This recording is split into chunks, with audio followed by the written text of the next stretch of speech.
ସମସ୍ତଙ୍କୁ ନମସ୍କାର। ଆଜି ଆମେ ଜାଣିବା ଗୁଗୁଲ କ୍ରୋମରେ ଏଚଆରଏମଏସରେ ଆମେ କେମିତି ଆମର ଡାଟା ଅପଡେଟ୍ କରିବା। ଯେଉଁ ବର୍ତ୍ତମାନ କଥା ଆସିଛି, ଆପଣମାନେ ଏଚଆରଏମଏସରେ ନିଜର ଇମେଲ୍ ଏବଂ ଫୋନ୍ ନମ୍ବରକୁ ଅପଡେଟ୍ କରିବେ। ସେଇ ଅପଡେଟ୍ ବାବଦରେ ଆମେ ଆଜି ଜାଣିବା। ବର୍ତ୍ତମାନ ଦେଖନ୍ତୁ, ଆପଣ ସର୍ଚ୍ଚ କରିବେ, ଗୁଗୁଲ କ୍ରୋମକୁ ଯିବେ, ଗୁଗୁଲ କ୍ରୋମରେ ସର୍ଚ୍ଚ କରିବେ ଏଚଆରଏମଏସ୍। ଦେଖ, ୟୁଜର ଆଇଡି ଜାଗାରେ ୟୁଜର ଆଇଡି ଗୋଟେ ଥିବ, ଦେବେ। ତାପରେ ପାସୱାର୍ଡ଼ ଜାଗାରେ ପାସୱାର୍ଡ଼ ଦେବେ ଏବଂ ତାପରେ ଦେଖନ୍ତୁ ଏଇ ଜାଗାରେ ଗୋଟେ ସିକ୍ୟୁରିଟି କୋଡ଼ ଦେବେ। ଏଇ ଯେଉଁ ସିକ୍ୟୁରିଟି କୋଡ଼ଟା ଯାହା ରହିଛି, ଏଇ ସିକ୍ୟୁରିଟି କୋଡ଼ଟା ଏଠି ଦେବେ ଏବଂ ତାପରେ ଦେଖନ୍ତୁ ଲଗ୍ଇନ୍ ମାରିବେ। ଲଗ୍ଇନ୍ ମାରିଲେ କ'ଣ ହେବ ନା, ଲଗ୍ଇନ୍ ମାରିଲେ ଆପଣଙ୍କର ଆଇଡ଼ିଟି ଓପନ୍ ହେଇଯିବ। ଯଦି ଆପଣ ଇଏ ଲଗ୍ଇନ୍ ବା ୟୁଜର ଆଇଡ଼ି ପାସୱାର୍ଡ଼ ଆପଣଙ୍କ ପାଖରେ ନାହିଁ, ଆପଣ କ'ଣ କରିବେ, ଆପଣ ଫରଗଟ୍ ପାସୱାର୍ଡ଼ରେ ମଧ୍ୟ କ୍ଲିକ୍ କରିପାରିବେ। ଫରଗଟ୍ ପାସୱାର୍ଡ଼ରେ କ୍ଲିକ୍ କଲେ ଆପଣଙ୍କର କ'ଣ ହେବ ନା, ଆପଣଙ୍କର ମୋବାଇଲ୍ ନମ୍ବରକୁ ଆପଣଙ୍କର ୟୁଜର ଆଇଡ଼ି ଏବଂ ପାସୱାର୍ଡ଼ ଯିବ, ଯାହା ଜରିଆରେ ଆପଣ କରିପାରିବେ କି ୟୁଜିଂ ଓଟିପିରେ ମଧ୍ୟ କରିପାରିବେ। ଆପଣଙ୍କ ମୋବାଇଲ୍ ନମ୍ବରକୁ ଓଟିପି ଯିବ। ଏଇଠି ସେ ଅପସନ୍ଟା ଅଛି, ଦେଖନ୍ତୁ ବର୍ତ୍ତମାନ ନୂଆ ଫିଚର୍ ଆସିଛି ଏଇଠି, ଲଗ୍ଇନ୍ ୟୁଜିଂ ଓଟିପି ମାଧ୍ୟମରେ ମଧ୍ୟ ଆପଣ କରିପାରିବେ। ଆପଣଙ୍କୁ ଯେଉଁଟା ସୁବିଧା ଲାଗୁଛି ଆପଣ ସେଟାକୁ କରିବେ।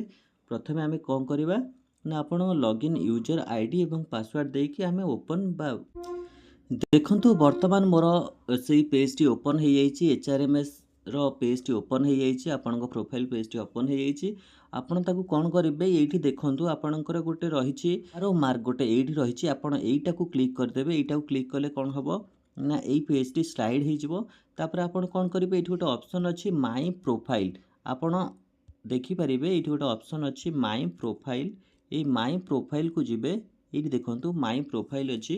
ଆପଣ ସେଇ ମାଇ ପ୍ରୋଫାଇଲ୍କୁ ଯିବେ। ମାଇ ପ୍ରୋଫାଇଲ୍କୁ ମାରିଲା ପରେ ଆପଣଙ୍କର ଭିନ୍ନ ଭିନ୍ନ ପ୍ରକାର ଜିନିଷ ଆସିବ।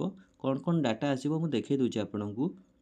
ଦେଖନ୍ତୁ, ମାଇ ପ୍ରୋଫାଇଲ୍କୁ କ୍ଲିକ୍ କଲେ ଆପଣଙ୍କର ଆସିବ ଏଇଠି ଫାଷ୍ଟ ପେଜ୍ ଆସିବ। ଫାଷ୍ଟ ପେଜ୍ ପରେ ଦେଖନ୍ତୁ ପର୍ସନାଲ୍ ଇନଫର୍ମେସନ୍ ଆସିବ। ତାପରେ ଆସିବ ଆପଣଙ୍କର ଲାଙ୍ଗୁଏଜ୍ ଆସିବ, ଆଇଡେଣ୍ଟିଟି ଆସିବ, ଆଡ୍ରେସ୍ ଆସିବ, ଫ୍ୟାମିଲି ଆସିବ, ଏଜୁକେସନ୍ ଆସିବ, ପୋଷ୍ଟିଂ ଆସିବ। ଆପଣ ବର୍ତ୍ତମାନ କ'ଣ କରିବେ ନା, ଆପଣଙ୍କର ପର୍ସନାଲ୍ ଇନଫର୍ମେସନ୍କୁ ଯିବେ। ପର୍ସନାଲ୍ ଇନଫର୍ମେସନ୍ରେ କ'ଣ ରହିଛି ନା, ଆପଣଙ୍କର ଯାହା ପର୍ସନାଲ୍ ଡାଟା ରହିଛି, ଯେଉଁଥିରେ ଆପଣ ମୋବାଇଲ୍ ନମ୍ବର କିମ୍ବା ଆପଣଙ୍କର ଇମେଲ୍ ଆଇଡ଼ି ଅପଡେଟ୍ କରିବେ, ଆପଣ ସେଇ ପର୍ସନାଲ୍ ଇନଫର୍ମେସନ୍ରେ ହିଁ ରହିଛି। ଆପଣ ସେଠି ଗୋଟେ ଏଡ଼ିଟ୍ ଅପସନ୍ ଅଛି, ଆପଣ ଯାଇକି କରିପାରିବେ। ଦେଖନ୍ତୁ, ମୁଁ ଆପଣଙ୍କୁ ଦେଖାଇ ଦେଉଛି। ଦେଖନ୍ତୁ, ପର୍ସନାଲ୍ ଇନଫର୍ମେସନ୍ରେ ଏଇଭଳିଆ ଆପଣ ତଳକୁ ଗଲା ପରେ ଦେଖିବେ ଗୋଟେ ଏଡ଼ିଟ୍ ଅପସନ୍ସ ରହିଛି। ଏଇ ଏଡ଼ିଟ୍ ଅପସନ୍ରେ ଆପଣ କ'ଣ କରିବେ ନା, ଏଇ ଏଡ଼ିଟ୍ ଅପସନ୍ରେ କ୍ଲିକ୍ କରିବେ। ଏଡ଼ିଟ୍ ଅପସନ୍ରେ କ୍ଲିକ୍ କଲା ପରେ ଆପଣ ଏଡ଼ିଟ୍ ଅପସନ୍ରେ କ୍ଲିକ୍ କଲା ପରେ ଆପଣ ତଳକୁ ଯିବେ।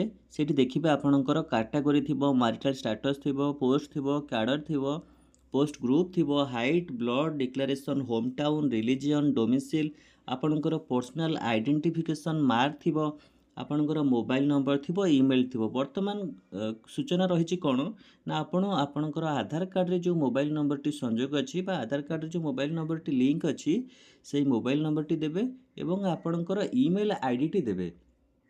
ବାସ୍ ଏତିକି ଅପଡେଟ୍ କରିବାର ଅଛି।